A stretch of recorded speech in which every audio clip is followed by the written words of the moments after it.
Hello, gorgeous people. Hello, gorgeous people. Hello, gorgeous people. I was just, apologies for being a little bit late. I am really excited to get started. I hope you all brought a drink. I was low on wine, so I'm drinking Belizean beer. This is called Land Shark, made here in Belize. So I'm going to be sipping on that. But before we get started, happy Black History Month. I am wearing my I'm Black Every Month t-shirt that I picked up on Amazon from a company called That Melanin Though. And later on, I'm going to be doing a video later this month about the different Black-owned brands that you may not know, that you should definitely follow and check out. One of them is another purchase I got on Amazon is Lola Ade, is a jewelry designer, Black jewelry designer. And I absolutely love these earrings. Whenever I have an event, I pull these out. Aren't they gorgeous? So I'm just going to pop these on so that I have a little something. Because we're talking about wigs today. And we're going to go over the history of wigs and the way that they have influenced Black women and Black fashion throughout history. And after that, how those earrings, she's stunning. After that, I'm going to attempt, and I do mean attempt, to lay a wig. Now, it's not my strong suit, I'll be honest. I have actually been watching a YouTube creator since the beginning. I've actually been a YouTube member since 2008. Of course, I didn't start my channel until 2020, but I have been watching YouTube videos since Nikki Tutorials was doing makeup in her mother's bedroom. I mean, in her bedroom, in her mother's house is what I should say. And, so I have been following this one particular creator, Savannah Silver, and that is basically what she does most, is do wig lay downs. And she has lots of wig sponsors that she works with, and most of her videos are wig tutorials. She also has a ton of makeup tutorials. She's an incredible makeup artist. But like I said, I've been watching her wig tutorials for many, many years, and other creators tutorials for many, many years, and I can't. I'm just not good at it. It's just not my thing. But I have laid wigs before. I'm just not that great at it. So I'm gonna attempt to lay a wig. Oh, I just realized I forgot to get a razor, which I will get in a moment. So I'm gonna go over the history of wigs, and then I'm going to pull up on my iPad some photos to kind of give some photo demonstrations, because I have not been focusing myself on how to improve my lives, because I'm still really focused on how to improve my regular video content that I produce here on YouTube. So that's really been my focus, is to improve those videos. And once those I feel a good flow with, then I'll be able to study up more on how to make my lives a lot better. But I'm going to lower this just a little bit. All right, let me get my iPad. And hopefully my document uploaded to Google Docs.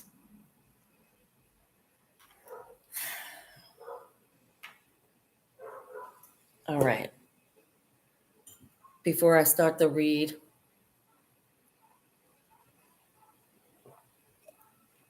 I need a little bit of this. And I'm going to go and grab my razor and something else. Something else I needed.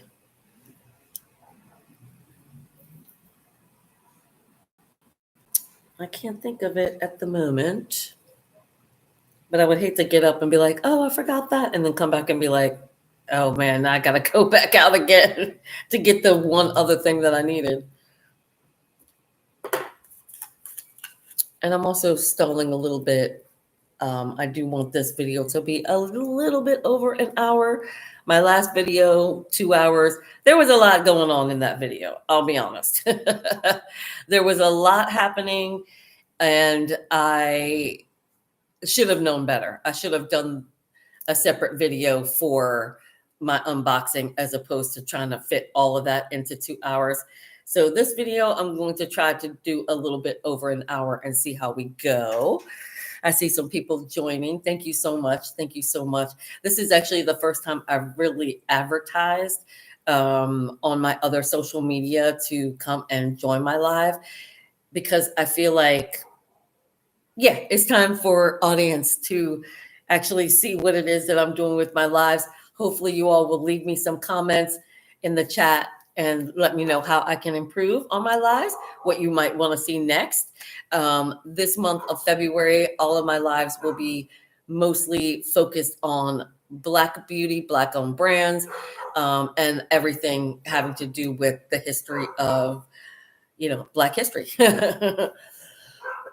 We are in Black History Month. So let's do that. Now, here in Belize, they don't celebrate that. Here in Belize, they don't know anything about Black History Month. So it's not something that my son is learning in school at the moment. Once we move back to the States, then he will definitely probably get that education. And he does have a Black mother. I do have Google. So I can certainly help him out with anything that he's going to need as far as learning about his history. Okay. I know I need the razor, but we're just going to keep on moving. Now, we are going to start. Let's see. I've got lots of notes. Okay, it says, hello, fabulous audience. I'm Adrienne Keyser, your fashion diva. And today we're embarking on a mesmerizing journey into the intricate history of wigs. This exploration is solely focused on the evolution and significance of wigs, distinct from other protective styles like extensions and braids. That's it, you guys. We're just going to go over wigs today. I can, if you would like, leave a comment and let me know, and I can do another video about protective styles if that's something you're interested in.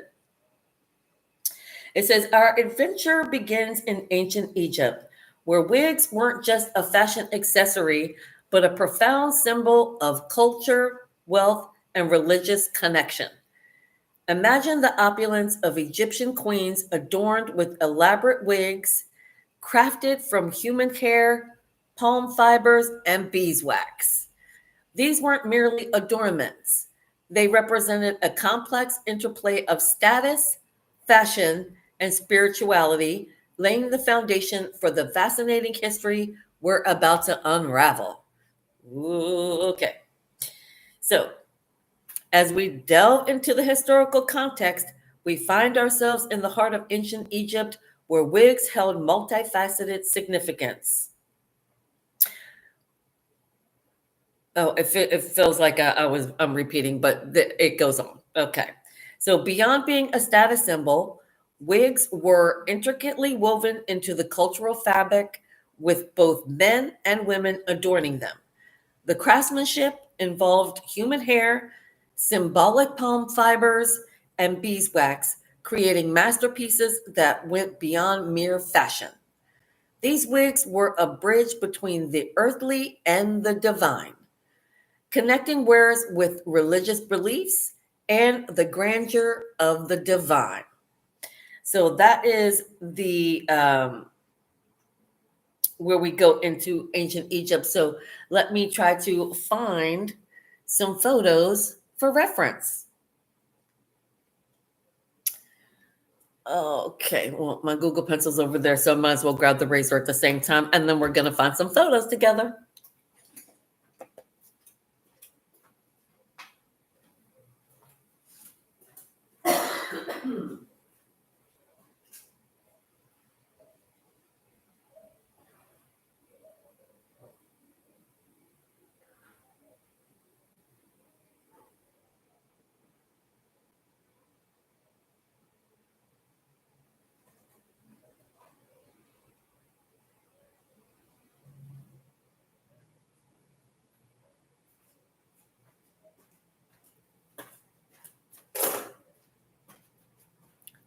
All right, I grabbed a couple of razors and my Apple Pencil. So let's head on over to Google. Okay, Google. Is my pencil not going to work?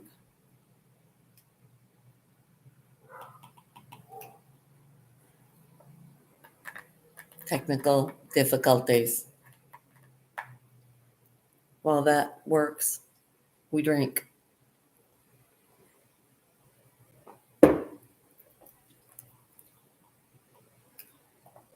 All right, my Apple Pencil's dead. I'm going to charge that while we go on to the next section because I can always type it in here. We're going to go to ancient.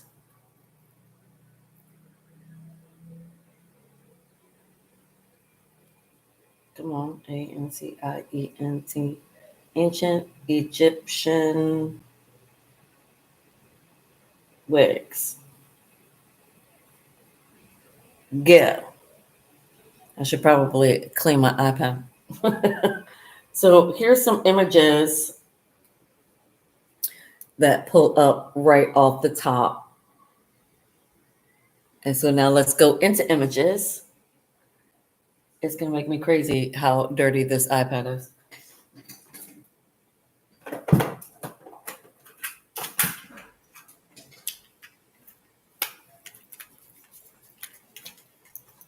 Just using the quickest cloth available to me. So here are some examples. I mean, look at these. Wow. Pretty incredible, pretty intricate. Is that a statue or is that the actual wig? Hair and wigs of ancient Egypt. Here's one where you can really see how it's braided, plaited, the beeswax. That's amazing. Oh, here's another one. Oh, this is says that this one is in the British Museum with kind of curls in the front, straight in the back. Really amazing. Oh, here's another one. Look at that. With the gold crown over top. Beautiful. Let's see if I can actually get you closer to see the braiding and the plaiting. I'm not sure if you'll be able to see that detail that closely. But Google it yourself if you really want to see them up close and personal. Here's another one. Look at that. How they put the beading in it. That's amazing. And this is very reminiscent of the, this is like a porcelain statue. See how they created the statue that shows how they created the wigs. Pretty amazing. All right. So yeah, oh, here's one. Here's another one. That one's crazy with the gold crown over it and it's all matted together. Look at that. Amazing. All right. Oh, look at this one. That's just I think a close up of the other one. See how it's kind of matted right in sort of this area. See that? Oh, I'm going the wrong way. Move my hand this way. See how that, oh, is all matted like that?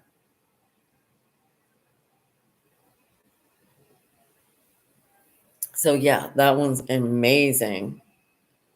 Yeah. Can you see? Okay. Let me try to do this so that you can see. This is where I'm talking about, right over in here. How it's all matted in there. Wow. Here's the one that is on my thumbnail with the crown. I mean, that one is just epic, right? I mean, and can you imagine wearing that weighted on your head all day, every day? Oh, here's the front of that piece from the British Museum with the curls in the front. I mean, just imagine how heavy that was. I wanted to show you, let's see, there was a photo of the most famous. Oh, look at this photo. Look at that. Gorgeous. See if you can see the hair really close up without my camera lights in it. Stunning. The fascinating history of Wigs. Okay, so that's somebody else covering it. Here's some of the drawings that have been found that show different wigs and what they look like. Oh, here's another gorgeous one. A journey through ancient history. That's gorgeous. Okay, I thought that there was one when I was doing my research of Elizabeth Taylor, and the wig that she wore is very reminiscent of one of the other wigs that we showed. Here's another really gorgeous wig. So yeah, going back to what I was saying about the weight that must have been. I mean, just think about that. It's like first you got the hair, then it's got the beeswax and the this and the that. Then let me throw some gold crowns and hanging things, and I mean, and then jewels, and oh my gosh, I just cannot imagine the weight. Oh, here we go. Here's Elizabeth Taylor. This is the wig that she wore in Cleopatra. And that bang is very reminiscent of that one wig that we looked at earlier. I wish I could. Oh, wow. Look at this one. Third intermediate period. This is from in the Metropolitan Museum of Art. Look at that. Wow.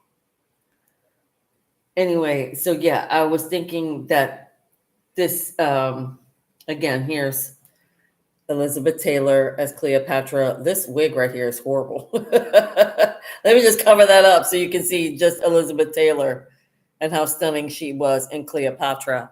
And the very reminiscent of the bang wig that we looked at earlier. Here's another one. Wow, look at that. I know, sorry, you guys, but fascinating, right? We're all learning to get that. This is so fun. Oh, this one, that bang, very reminiscent of that one. All right, let's move on. Otherwise, we'll be in ancient Egypt all night. We got a lot of ground to cover. Okay, let's go back to our Google Doc.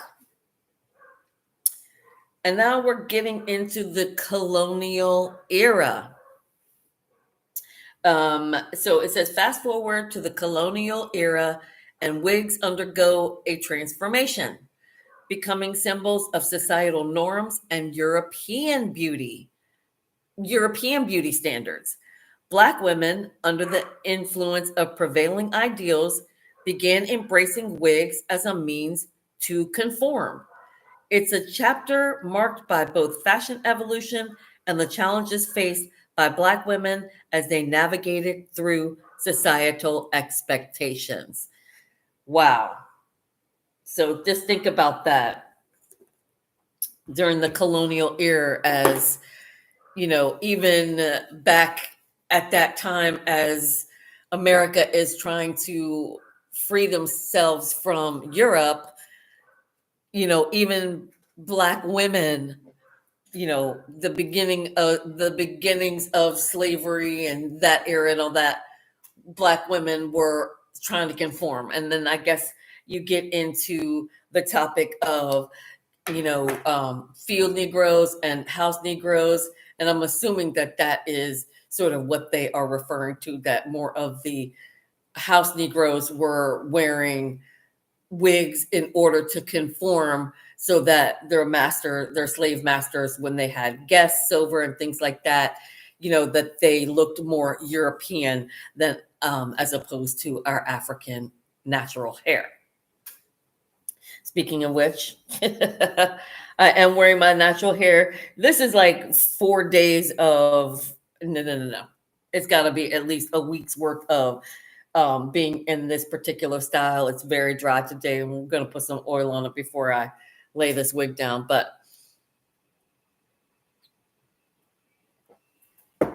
that is one of the reasons why I'm wearing my natural hair. And I was also doing a lot of watching a lot of videos on YouTube and Black women talking about their hair. We'll get into that a little bit more when we talk about more modern day hair salons and stylists and what's happening in the world as far as that goes. So let's look up some colonial era wigs. Colonial era wigs for Black women. We don't want to just do any wigs for Black women. All right, let's see what we get. Oh, this is not colonial era. The first thing that it pulls up. Yeah, we'll look into these a little bit later on, but yeah, it doesn't come up with anything instantaneous as far as wigs in that time. So let's try to look up. Let's just look up what colonial wigs look like at that time.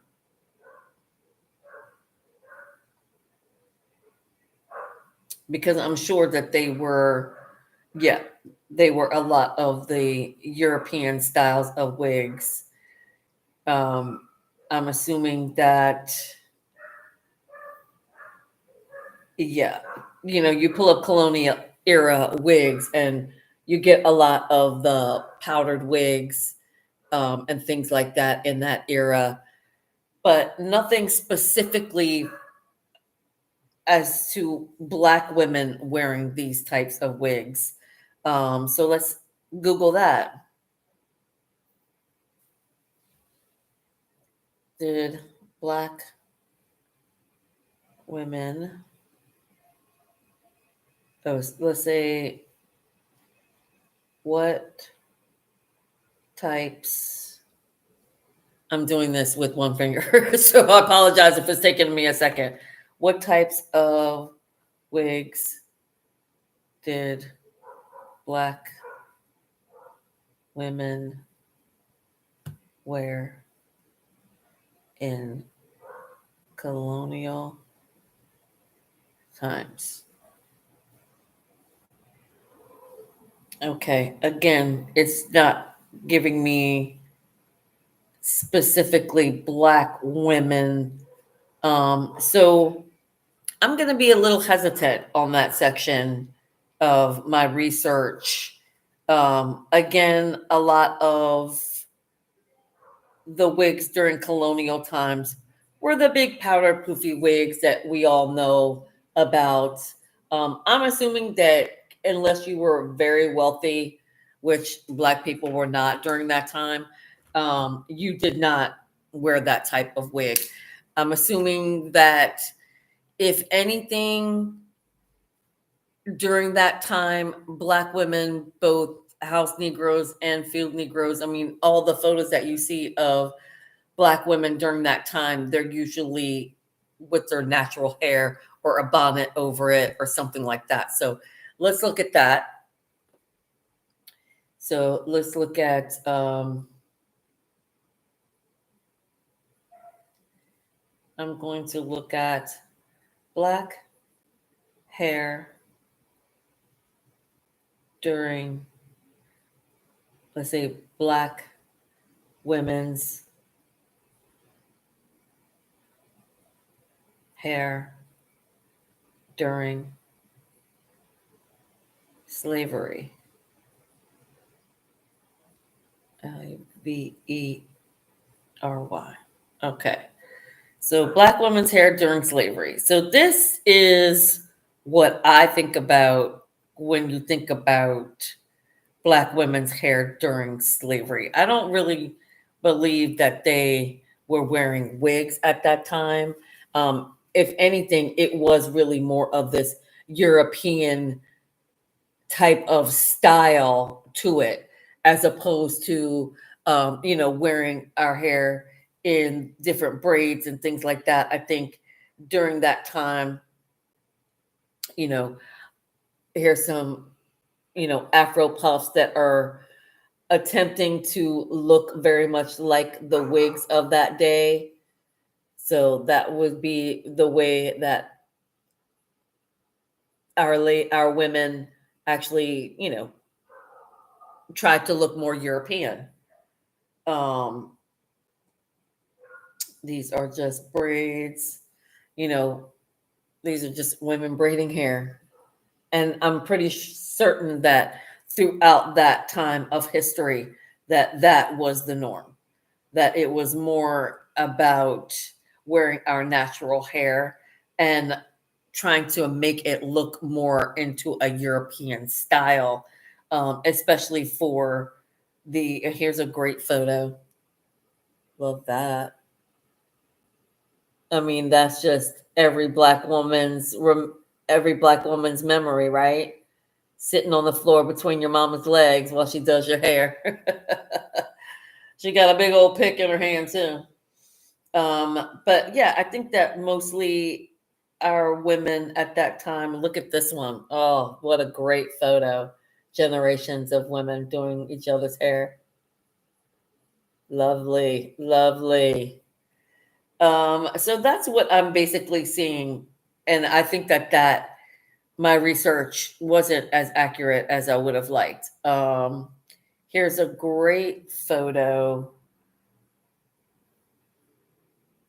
Here's a great photo of women in the field and what their hair looked like. So I believe that they were attempting to do certain things in order to make it look a little more European. And mostly, yeah, there are women that basically just, had their hair covered. It was the easiest protective style there is. We still do that today, right, ladies? On them bad hair days. See, here we are, where I think that mostly during colonial times, it was about covering our hair, especially for the women working in the field.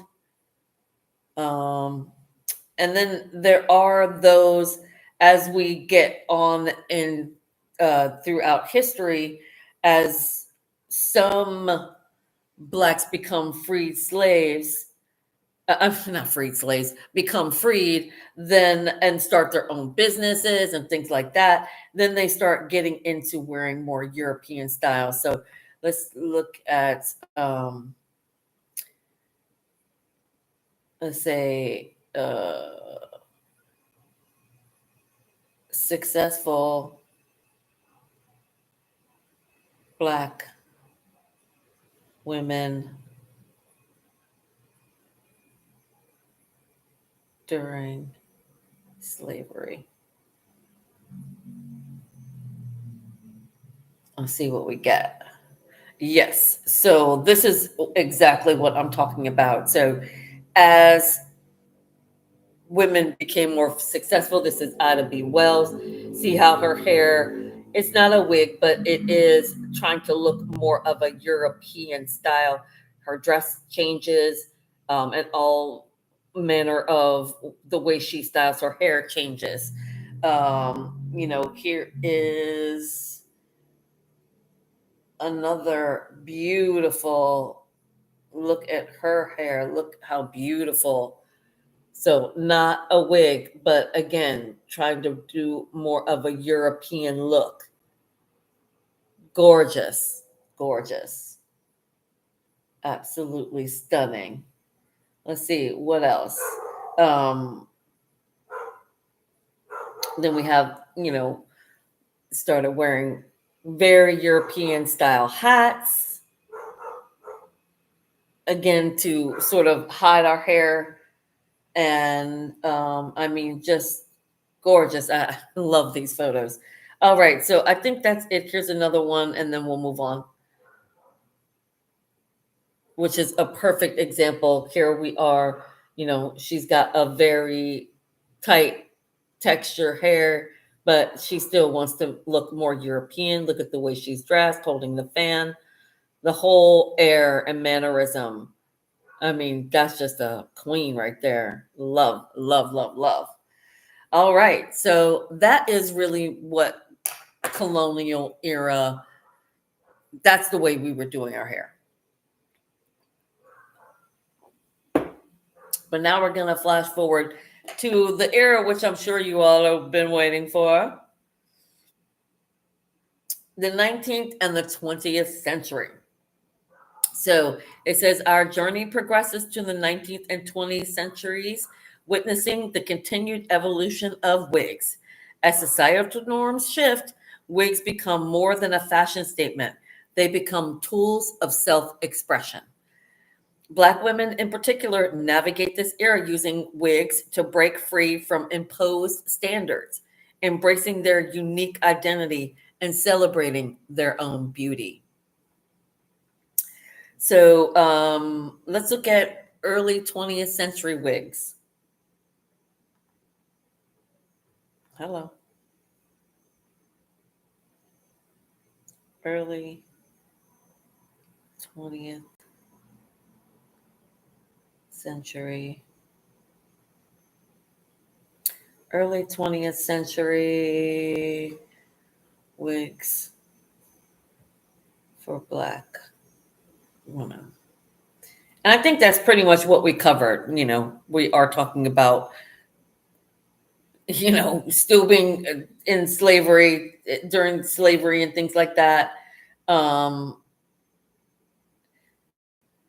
It says the early wigs of Black women in America could be described as simple and sophisticated. In this era, Black women veered towards wigs that were short and straight. Popular styles range from pixie cuts to wig shoulder length bobs. And these are the, okay, I guess the photos that I showed you of what women look like as we became freed, that's really the era that I just mentioned. That's really a better way to explain that. That we were still wearing our natural hair, but sort of conforming to a more European style, so it was more approachable, so that we sort of were showing our success at that time. So that's really the looks of the early 19th century. So now we're going to get into, this is really the era that we're talking about, that we all want to learn about, which is the civil rights movement. So it says the civil rights movement becomes a turning point in our exploration, where wigs emerge as powerful symbols of resistance and identity for Black women. In the face of adversity, hairstyles become statements of pride and resilience, challenging societal expectations and fostering a sense of empowerment. So, now that was the wigs that I remember my mom wearing. Listen, I was born in the very late 60s, and women were still wearing wigs pretty heavily back then. Look at movies like The Help. that's a good frame of reference for like the 50s, the civil rights movement, and all those, the early stages of it. Women that were, you know, basically going out to clean white people's houses, or, you know, take care of white people's kids. They, you know, were no longer, you know, slaves, but they still had to get a job working with white people. And depending upon your job, you know, that was a way for us to conform. And so we didn't seem as threatening to our bosses and to other people just walking the streets, right? So these are the wigs that you remember from that era, y'all. Come on.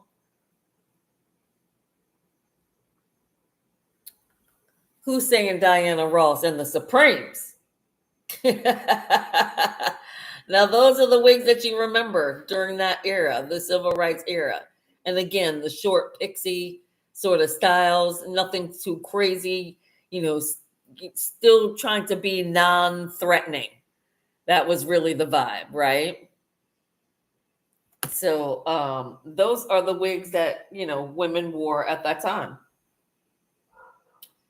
Let's take a look at some other. Who's this? Okay. No. Okay, they're not showing me anything good. And then we also did have Afro wigs, also, y'all, right? Look at Miss Ross. That looks like the mahogany era, right? And we all love that era. But that's not what we're talking about. These are more of what we're talking about. These are the wigs of that era, the civil rights era, the 50s, the 60s. These were the hairstyles that all the women wore, right?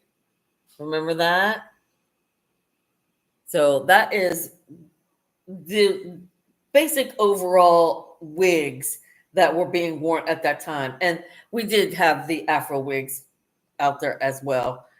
They just weren't as prominent as you saw the more pixie styles, the things like the Supremes wore. So that gives you a really good idea.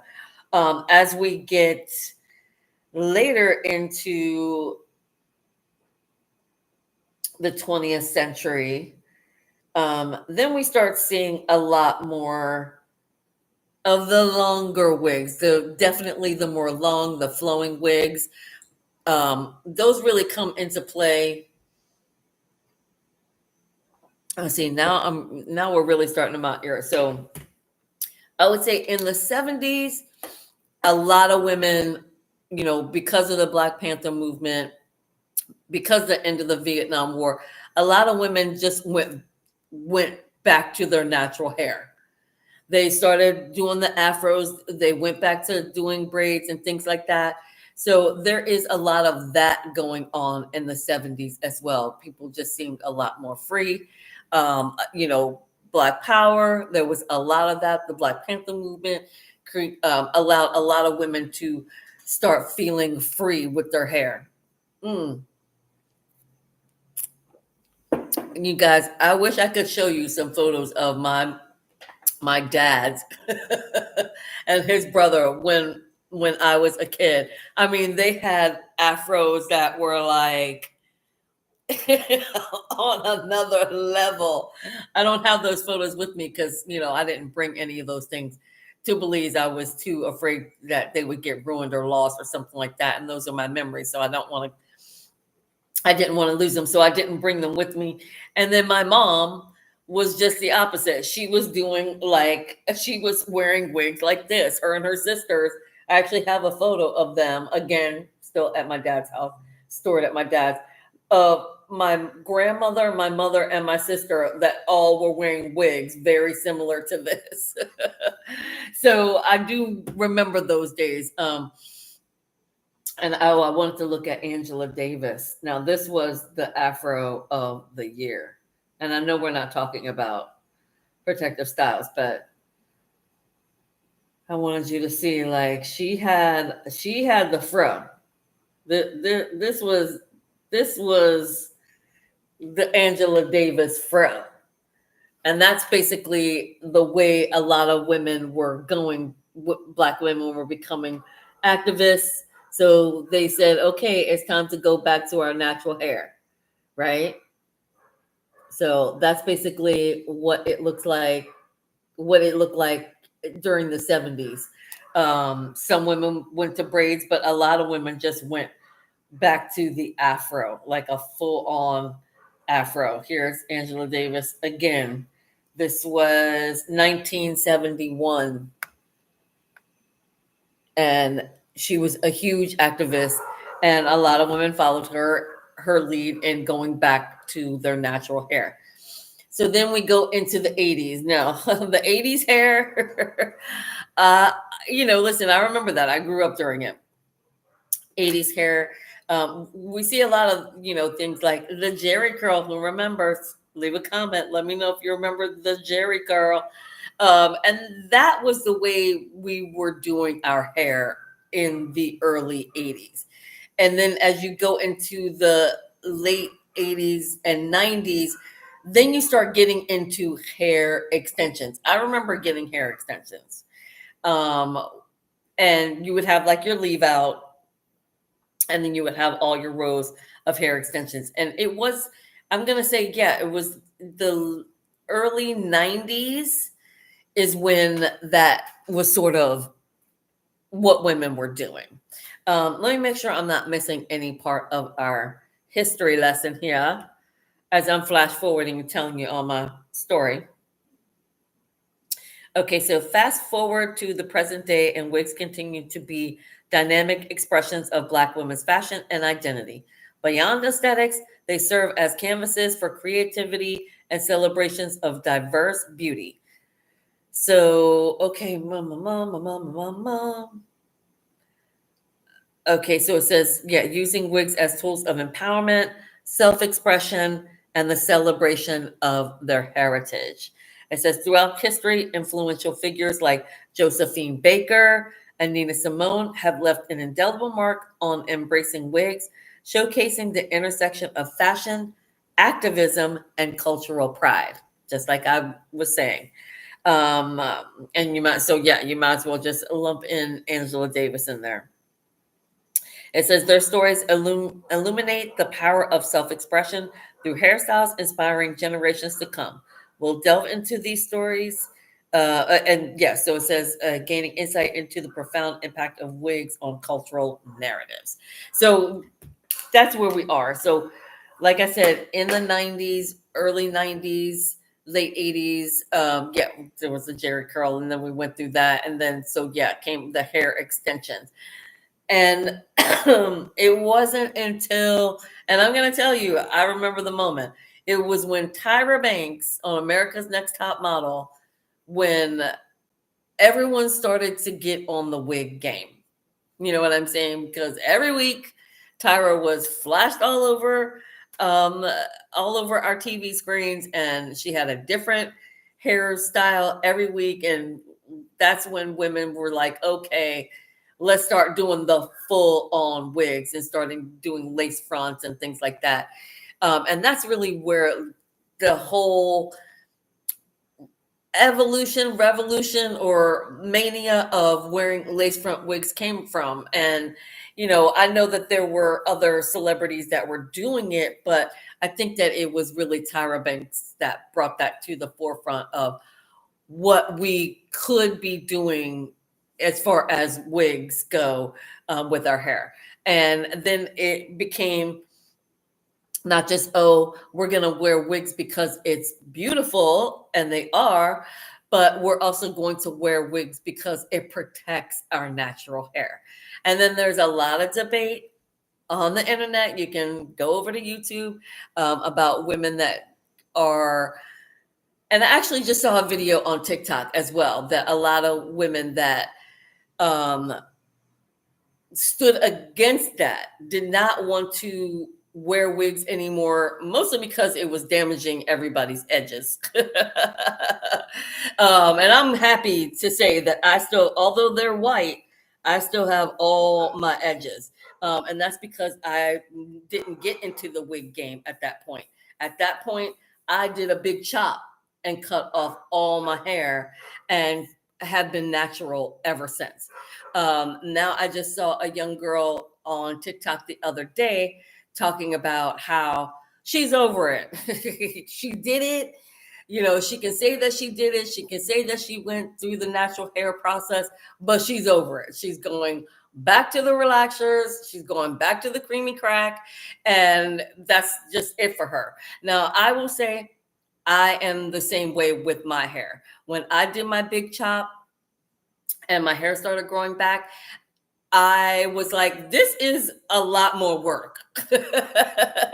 Sorry, I'm starting to heat up in here. So I'm like, this is a lot of work. I really am not, I just really didn't realize that it took so much more effort to take care of your natural hair. You know, I'm sure that people said that, and I was just like, yeah, whatever. How hard could it be? You know, but compared to just taking a brush, wrapping that, and putting a scarf on at night, I mean, no comparison, right? It's just the easiest way to maintain your hair, you know what I mean? But then you have to go and get touch-ups every, couple of months or whatever. But at the same time, your natural hair is just as much of a pain in the butt to take care of.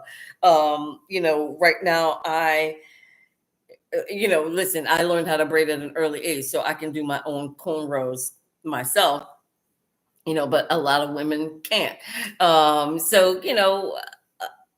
It's just, listen, I could talk about this for hours, but I'm actually losing my train of thought because I am taking this to a place here. So now we're going to talk about what's happening in the hair community right now in 2024 and what I've just been seeing all over TikTok and other social media. Now, I should have said this at the beginning of my videos that, I am trying to gear my channel to staying relevant over 50. And so if you don't know about what's happening in the world of TikTok, in the world of social media, because it's just not your thing, that's why you're subscribed to my channel. That's why you want to hit that subscribe button right now to my channel, so that if you are interested in learning about what's happening in social media, but don't want to have it delivered to you by some tween that has no idea what they're talking about, that's why you're subscribed to my channel. I'm about to be 55 this month, as a matter of fact, but I still love all those things. I still love going on TikTok and watching all the weird stuff, seeing what's trending on Instagram.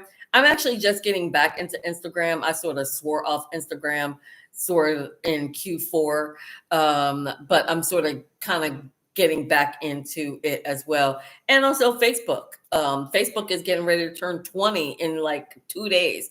So, kind of amazing how long social media has been around.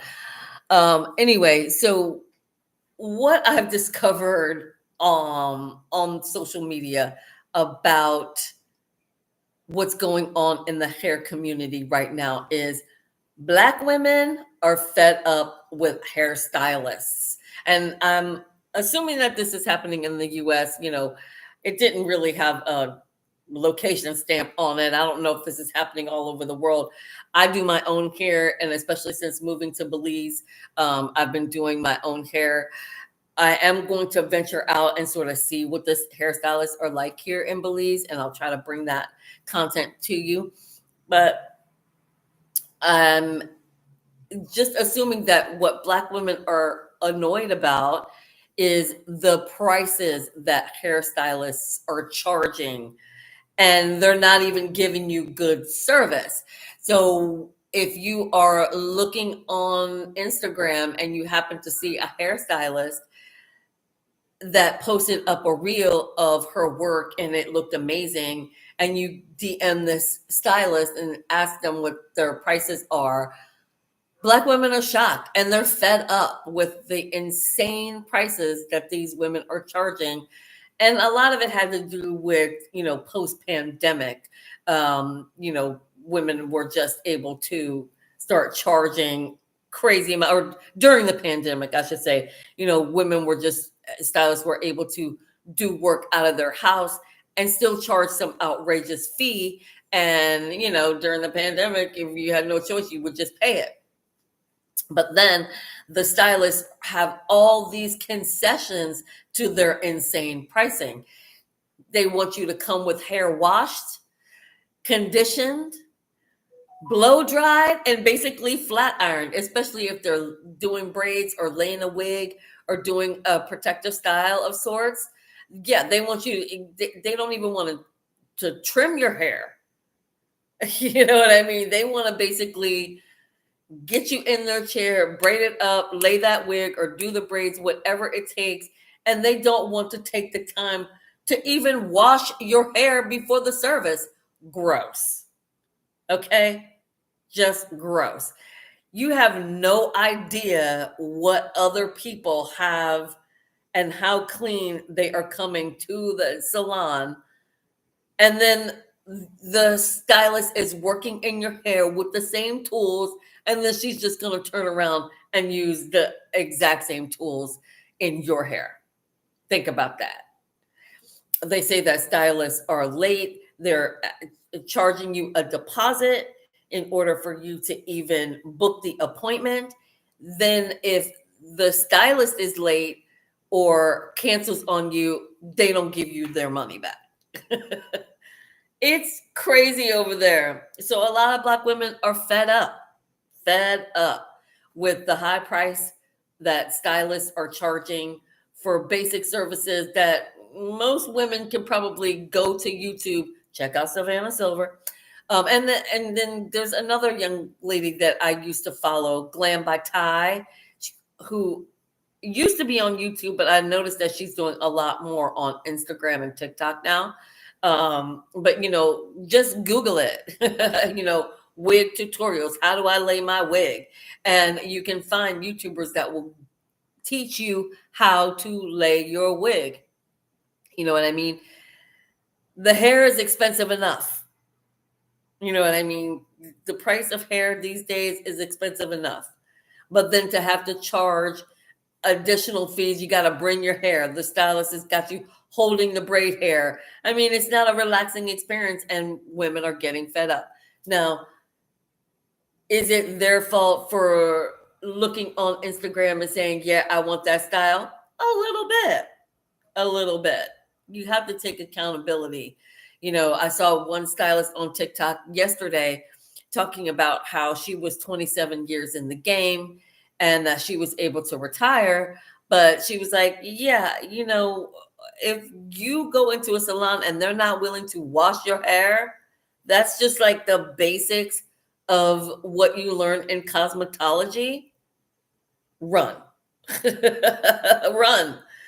And I think the only way to stop the insanity of these, stylists, and to be honest with you guys, like, you have to go and check it out on TikTok. I'm not going to pull it up for you because I think we've looked at enough things today, but we could go down a TikTok rabbit hole of what women wanted to get and they paid an obscene amount of money to what they actually got in the end. And these guys are like, so I already got my money, so. And, women are going out of the salon looking a hot mess, and are livid. There was this one girl who actually called the police on the hairstylist saying that she took my money and gave me, and it was like she was trying to get box braids. And it was just like a patchy mess. Like some of the hair wasn't even attached to the scalp. It looked horrific. And no wonder she would call the police. I would call the police too. That's robbery. I'm paying you for a service. If I'm unhappy with the service, you're going to know about it. And I'm going to get my money back. That's just crazy to me. So, all right, you guys, we're rolling up on the hour mark. So I want to try to start laying this wig because really, you guys, I'm really bad at it. Really bad at it. I'm not going to fake and pretend Like, this is something that I do a lot. What I will say is that I just recently, listen, I'm going to do a little story time. I've been, dabbling in different shipping companies, and I had found this one shipping company that I was really happy with. If you haven't seen my Amazon unboxing and my Sephora unboxing, I talk about the shipping company that I started using to get my items to here to Belize from Amazon or wherever. I placed a really sizable Amazon order, which included wigs, which is why I'm bringing up this story. And forgot to change the shipping company because I guess it had always been defaulting to my Texas shipping company. It had just been defaulting to that. So I didn't really focus on it when I placed the order. And now it's being shipped to Florida in order to get to me. It's not going to take any less time to get to me, but it's going to cost me a heck of a lot of money, annoyingly.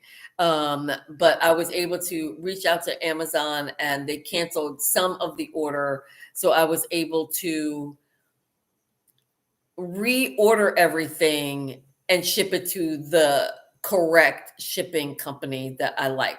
So now it's a race.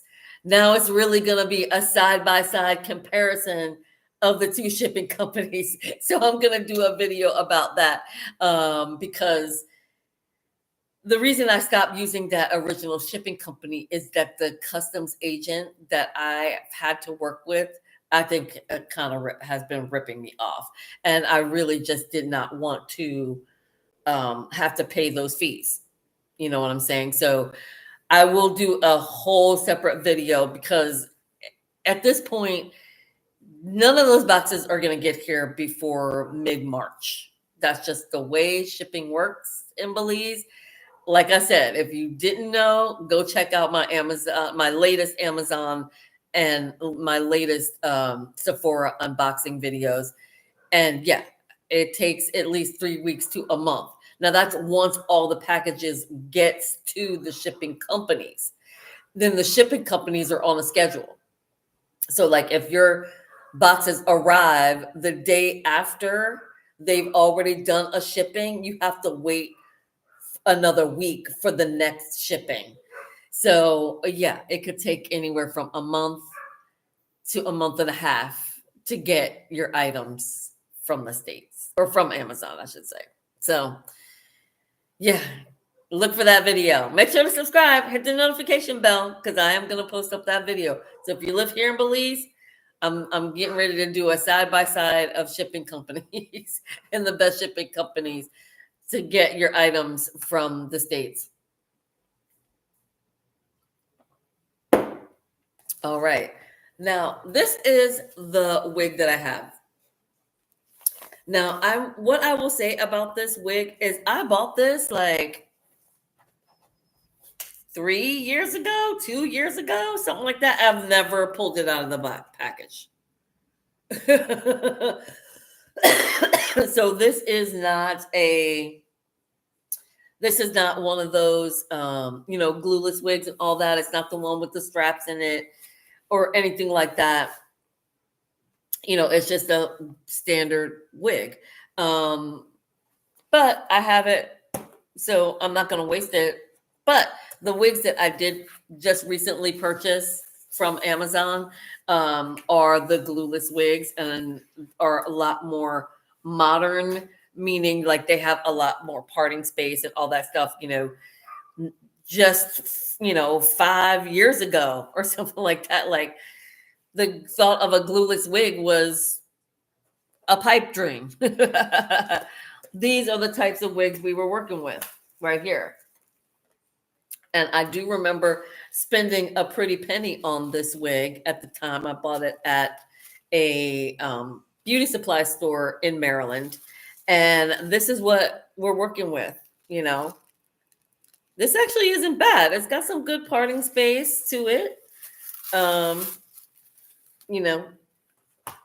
When you get it from the beauty supply company or beauty supply store, It doesn't come with nails and lashes and I think she gave me an extra wig cap or whatever. It's usually just the wig in a pack. And this is what it looks like. This is the lace. Let's see if I can do it like the influencers do it. Okay, come on, hand. We're trying to do this for the people. So you can see what the lace looks like. And on the inside, it's got, just small parting area. It's not like the ones like we've got today, I'll tell you that. And it does have this is the back of the wig. It does have the adjustable strap here, which I am going to adjust. I have a head the size of a peanut, and it does have a comb in the back and 2 combs in the front. And I hate these things, which is why I purchased those glueless wigs. I will say I do use the combs. That was the bear speaking. But I hate how they feel in my hair. But I do wear them because I know it's what's going to, keep the wig securely on my head. All right. Now, let me grab a brush and kind of figure this bad boy out. Okay. So just like all the influencer girlies, what they do is they take a look at what it looks like right out the pack. I'm going to need my mirror because trying to do this looking at my camera is not going to be helpful. All right. Now, what I will say about this wig is there's not a lot of lace. You know what I'm saying? Like, there's not a lot of lace to cut off, which is great because who needs all that extra lace? But, usually when the influencers, they get a new wig, like the lace is like down to here or something ridiculous. This actually does not look too bad. Now, I am not one of those girls that's going to be bleaching knots. I ain't doing it. People know that this is a wig, and that's how we're going with it. And that's one of the reasons why I didn't wear makeup is because I know that you have to remove your makeup in order to lay the wig. So I wasn't about that life. And not only that, I was working until 15 minutes before this live on my Balenciaga scandal video, which we'll be posting tomorrow. Now, before we do anything, I have a little tub of product. The first thing I'm going to do is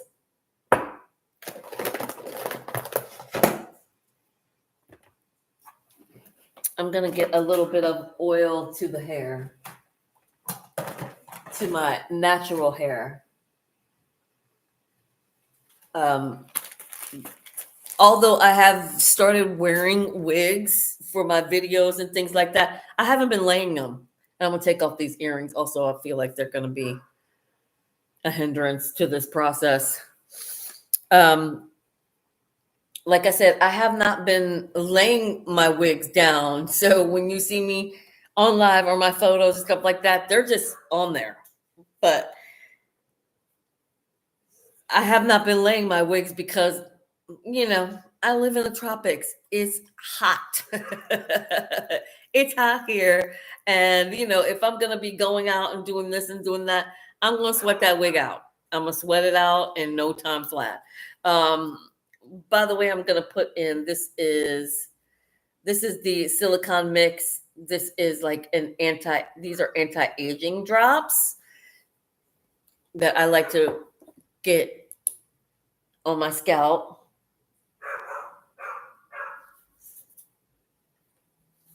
Now, because I'm laying this wig, I will probably wear it 2 days max. I do not like sleeping in my wig. I mean, when I lived in the States, absolutely. I would sleep in my wig. I would wear them for at least a week because once I laid that thing, I'm like, I'm not doing that again. So I would wear it for about a week. And then I would just leave out my regular hair for a couple of months.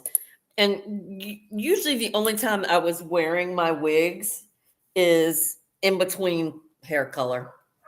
I do keep my hair blonde in order to cover the grays. That's just the way I do it. I've tried every hair color under the sun. If you've never seen any of my hair tutorials, I've tried every hair color under the sun, and nothing covers these grays here in the front. And, you know, am I ready to embrace my natural gray? Not yet. I feel like I have a few more years before I really have to do that. All right, one more little on the got it down my neck, which is why I didn't do the alcohol first.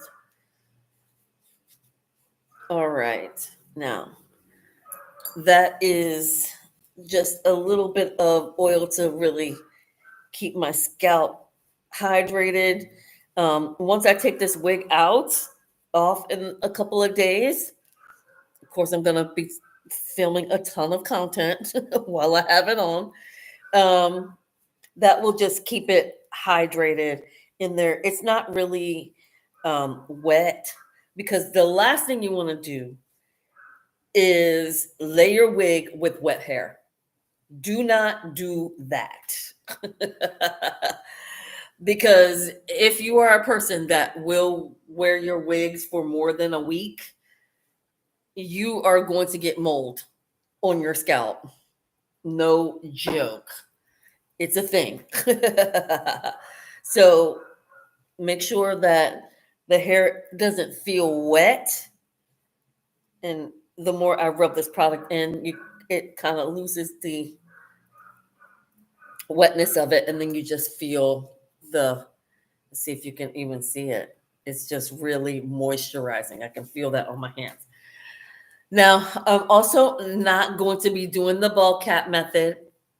No, not doing that.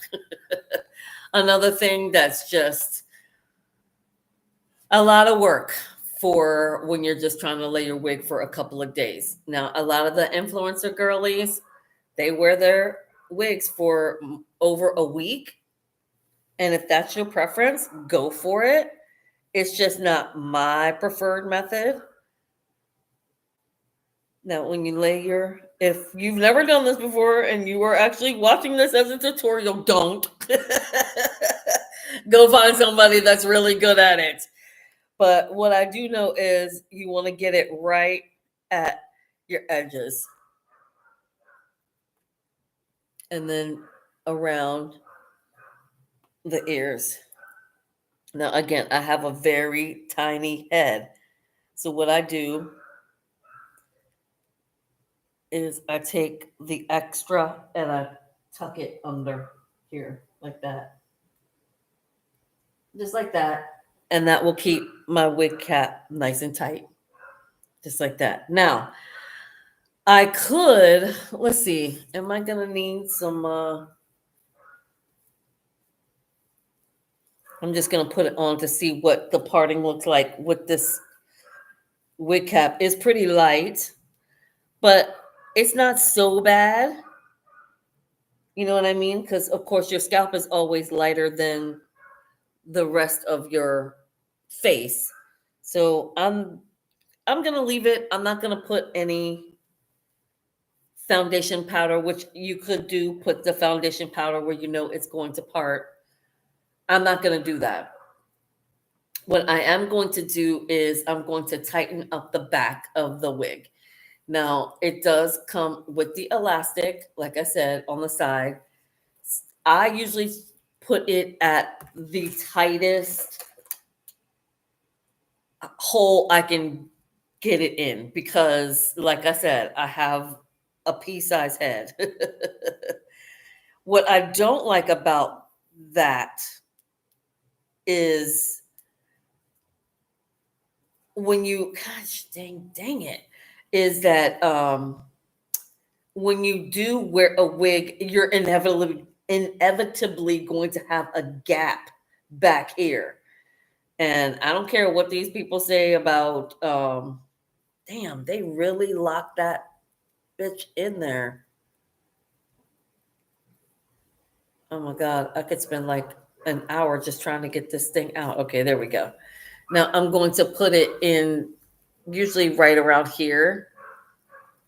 Right around here is where the tightest spots to hook this into. So that's what I'm gonna do. I've tried it and like tried to overlap it.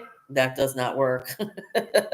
Anything to try to get it tight around the back of my hair because yeah, I just feel like there's like this big bump back there, you know? Okay. I don't I don't see any other, oh, it doesn't have any other places to hook it? It has to. That's the point of having it. Okay. Nope. Nope. It does not adjust.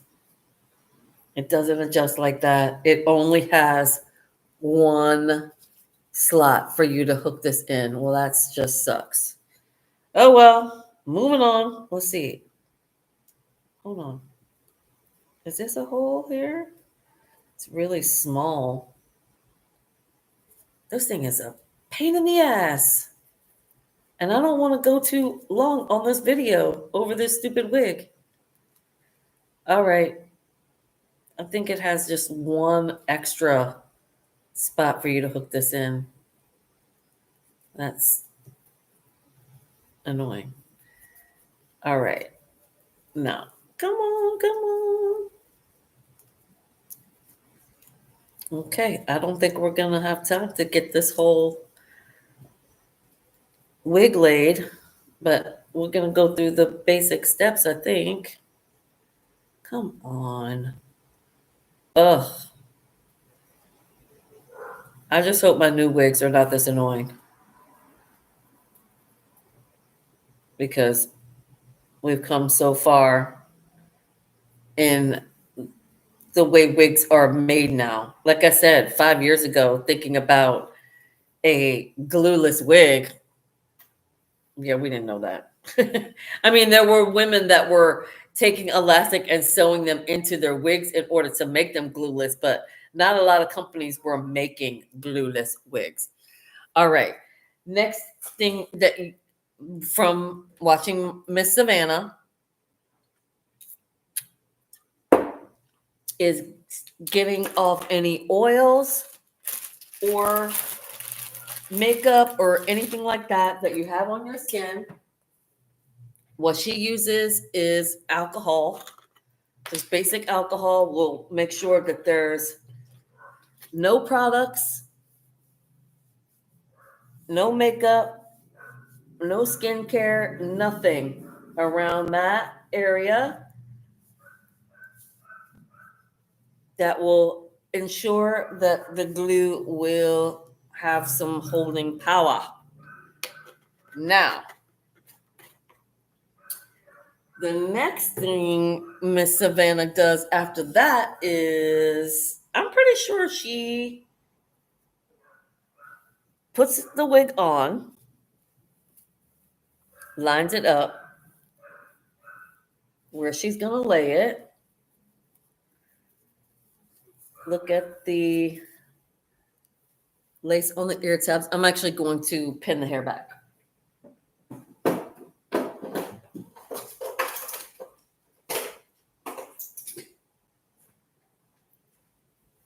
Oh yeah, hair dryer. We're not going to go through that. We don't have time.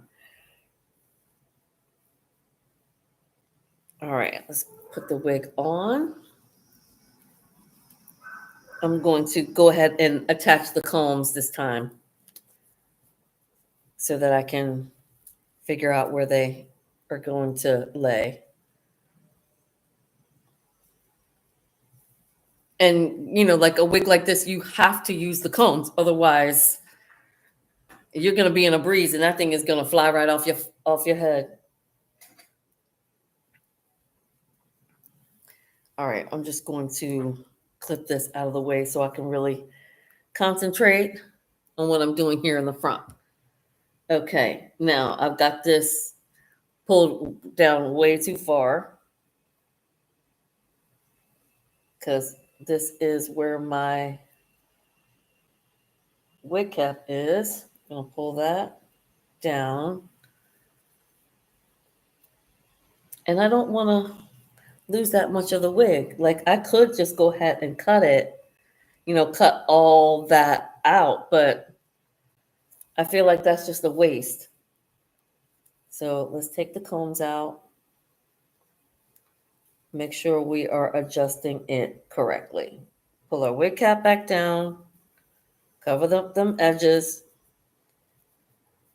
and I'm going to pull the lace down just to where that edge is.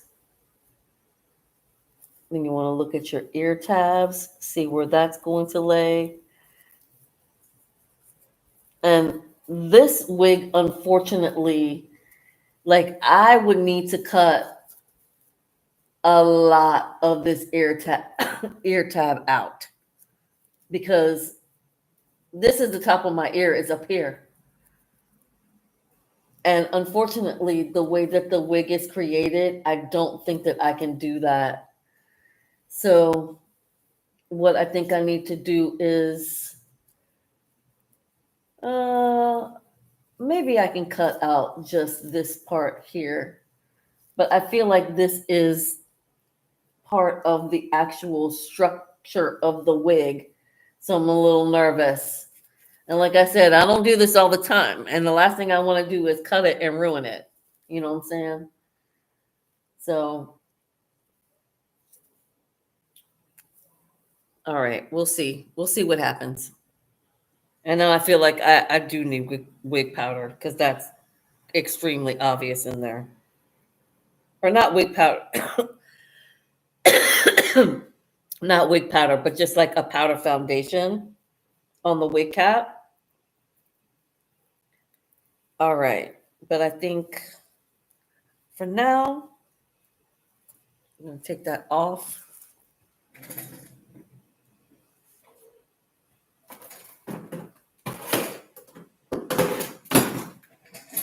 I've got my IT Cosmetics foundation powder. Or this is the Celebration Foundation in the shade Rich. So that's what it looks like. And just going to take any old brush. Doesn't have to be anything amazing.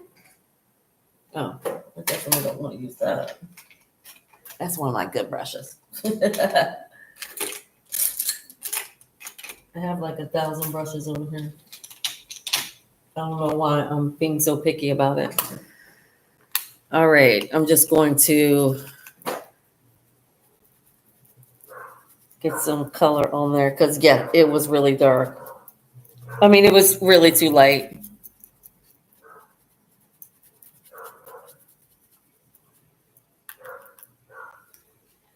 And you don't have to do the whole thing, just where the wig is going to lay, where that parting is going to be.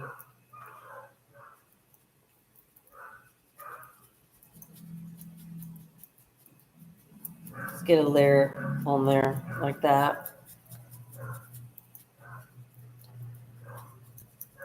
And if we get to the 130 mark, you guys, I'm just gonna go ahead and end the video.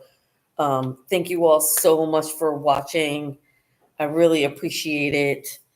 I am noticing the comments.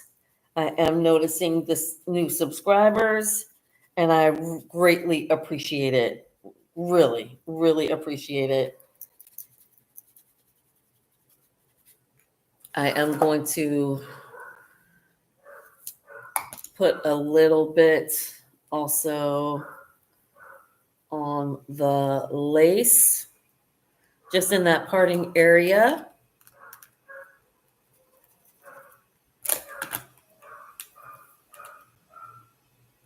Can you see? Just right in here. Just so that it matches up. Just like that.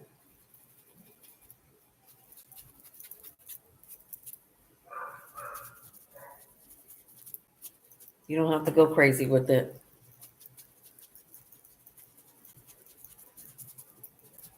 I'm sure I will be much happier once I see how it looks on.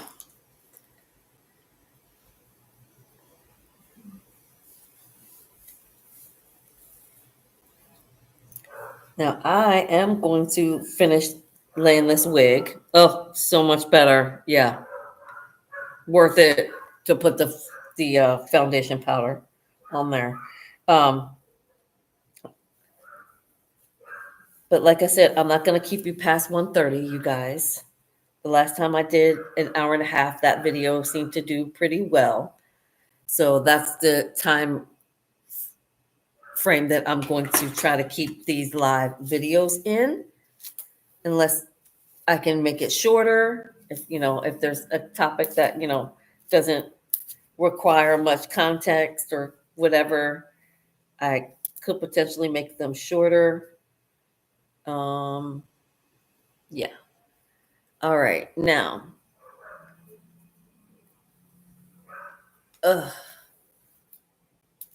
I do want to go ahead and try to cut the ear tabs a bit.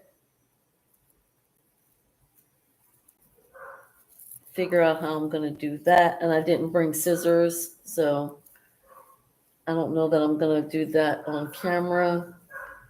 But yeah, I'm just at a loss on how to cut these because it really is going to take a lot of that wig out. But we do what we got to do. Like this, and then the other side. Now, I'm going to just give you the steps on the way that Savannah does it and the way I'll be doing it. So I'm going to go ahead and cut the ear tabs out, right? Then I am going to, where's my container? Then I'm going to use, I have a couple of different products, but the one I'm going to use is, this is the Ghost Bond. So I'm going to start in the middle. That's the way all the girlies do it. They start in the middle, put a few dots along the hairline. Of course, you're going to flip your wig back before you get started. Flip your wig back. Then you're going to place just in the forehead area, do the middle section first. And then I'm going to use a comb and lay that product very thin layer just in front of the wig. I mean, just in front of the wig cap, right? I'm going to lay that edge. Then you're going to take it and you're going to lay the wig down, press it in. I don't know why I don't have any of my combs, but I'm going to press it in. Use a blow dryer on cool. That's the way Savannah does it. Do it on cool until it's dry. And then she does the sides after that. So after you've cut the ear tab out, you're just going to have that that piece of lace that you need to cut down. I actually might not even cut that much of it. Like as I lay it down, I don't know, it seems to be working now, but then you're going to do the same thing with the sides. You're going to flip it back, place your dots, wait for it to dry, do a second layer, wait for that to completely dry. You got to wait for these layers to dry in between. Very important. So, you know, if you're going to keep your wig on for a week, do 3 layers. But if you're only going to do a couple of days, 2 layers is more than enough. So you're going to lay it down, flatten it out, wait for it to dry, more dots, flatten it out, wait for it to dry, lay your side down. You know, using a comb, using whatever you can, and a blow dryer on cool, you're going to lay it down.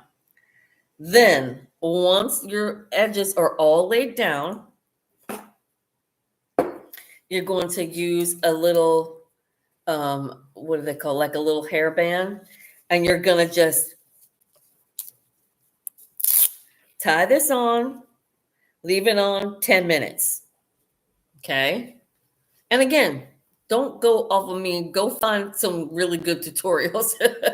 I'm just going to tell you what I'm going to do before we run out of time. So then I'm going to lay down the hairband, leave that on for 10 minutes. Then I'm going to go in, looking in a very close mirror, cut the lace. Now, the way the girlies do it is they cut it in sections, right? They cut like a middle section. Actually, you should probably do that before you do the wig glue down.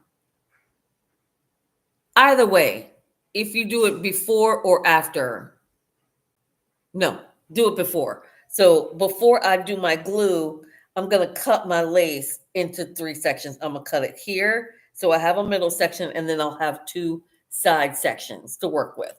Do my glue, tie it down with the hairband, 10 minutes.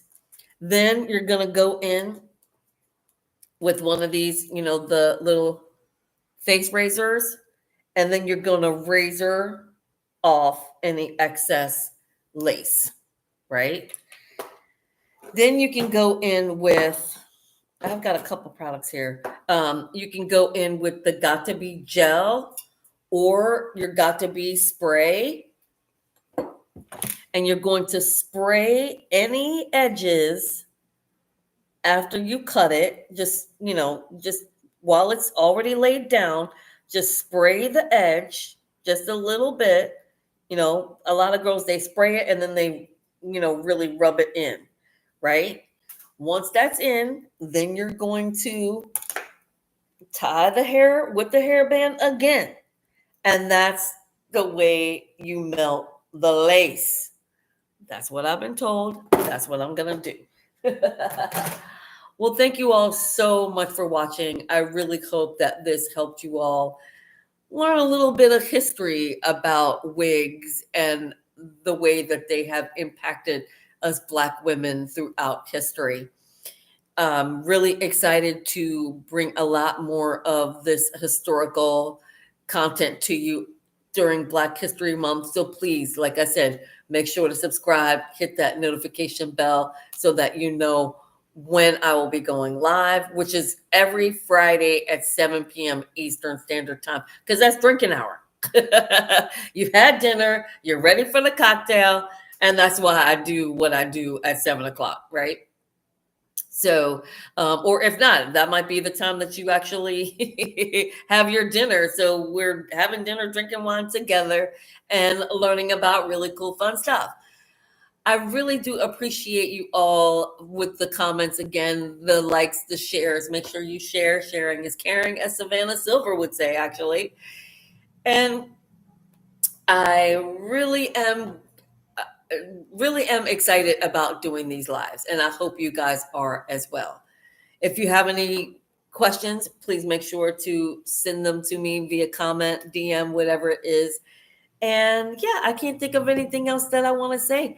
My timer is running out. Timer is running out. But I really like this wig. I don't know if that you can really even see it. It's like this beautiful auburn color. But yeah, you'll be seeing that in some videos later on down the line. I hope you all have an amazing Friday night, an amazing weekend. And I look forward to seeing you guys in my next live or my next video, which will be posting tomorrow. And until next time, you better believe it. Bye, everybody. Now it's time for some wine. End stream, end stream.